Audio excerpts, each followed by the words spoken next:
অন্ধকার রাত, চারপাশ নিস্তব্ধ, কিন্তু এই নীরবতার আড়ালে লুকিয়ে আছে ভয়, রক্তহীন করা রহস্য আর অভিশপ্ত কাহিনী।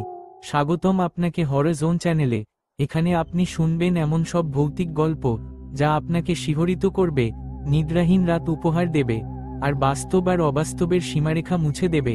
যদি আপনার হৃদয় দুর্বল হয়, তাহলে সাবধান, কারণ এখন শুরু হতে চলেছে এক ভয়াল যাত্রা, যেখানে প্রতিটি শব্দ আপনাকে ঠেলে নিয়ে যাবে অন্ধকারের গভীরে। বাংলা ভৌতিক গল্প অভিশপ্ত অরণ্যের রাত। গল্পটা শুরু হয় এক প্রত্যন্ত গ্রামের ধারে, যেখানে একটা অরণ্য ছিল বহুদিন ধরে অন্ধকার রহস্যে ঢাকা। গ্রামবাসী কেউই রাতে সেই অরণ্যের ভেতরে ঢোকার সাহস করত না। সবাই বলতো ওই অরণ্যে এক অভিশপ্ত আত্মা ঘুরে বেড়ায়, যে কাউকে ভেতরে দেখলেই আর ফিরতে দেয় না। সূচনা: অভিজিৎ নামের এক তরুণ ছিল, শহর থেকে গ্রামে বেড়াতে এসেছিল মামার বাড়ি। গ্রামে আসার পর থেকেই সে বারবার শুনতে পায় এই অরণ্যের কাহিনী। কৌতূহলী হয়ে এক রাতে সে ঠিক করল অরণ্যের ভেতরে ঢুকবে। সেই রাতটা ছিল পূর্ণিমার রাত। চারিদিকে শুধু নীরবতা আর হালকা বাতাসের শো শো শব্দ। হাতে টর্চ নিয়ে অভিজিৎ পা বাড়াল অরণ্যের ভেতরে। অরণ্যের ভেতরে গাছগুলো এত ঘন ছিল যে চাঁদের আলো ভেতরে পৌঁছাচ্ছিল না। কিছু দূর যেতেই সে লক্ষ্য করল আশেপাশে কেমন যেন ফিসফিস আওয়াজ ভেসে আসছে, যেন কেউ অদৃশ্যভাবে কথা বলছে। ফিরে যা, ফিরে যা। অভিজিৎ চারদিকে আলো ফেলে কিন্তু কাউকে দেখতে পেল না। বুক ধড়ফড় করতে থাকলেও কৌতূহল তাকে এগিয়ে নিয়ে চলল। রহস্যময় ছায়া। হঠাৎই দূরে সাদা পোশাক পরা এক মহিলাকে দাঁড়িয়ে থাকতে দেখল। তার চুল মুখ ঢেকে রেখেছে।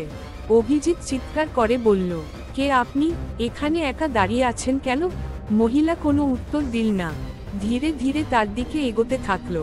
অভিজিৎ দেখল মহিলার পায়ের কোনো ছায়া নেই, আর তার হাঁটার শব্দও নেই।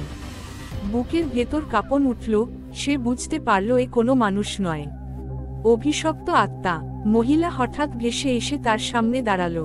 তারপর গম্ভীর কণ্ঠে বলল, তুমি কেন এসেছো এখানে?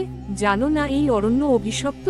অভিজিৎ ভয়ে কাঁপতে কাঁপতে বলল, আমি শুধু কৌতূহল থেকে এসেছি।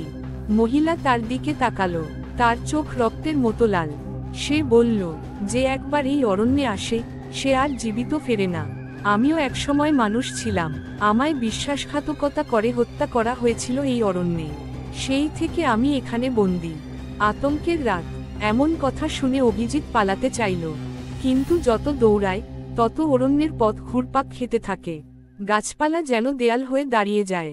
দূরে থেকে ভেসে আসে শ্মশানের মতো আগুনের গন্ধ। সে বুঝতে পারল এই অরণ্যে ঢোকা মানেই মৃত্যু। হঠাৎ পিছন থেকে ঠান্ডা বাতাসের সঙ্গে কারো হাত তার কাঁধে পড়ল। অভিজিৎ ঘুরে দেখল সেই সাদা পোশাকের মহিলা হাসছে, তার দাঁত রক্তে ভেজা। শেষ মুহূর্ত।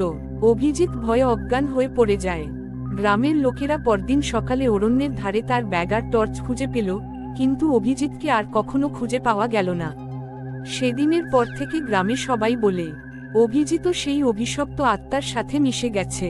এখন রাতে অরণ্যের ভেতর থেকে দুইটা কণ্ঠ ভেসে আসে, একটা মহিলা কণ্ঠ, আরেকটা তরুণের কণ্ঠ। ফিরে যা, ফিরে যা।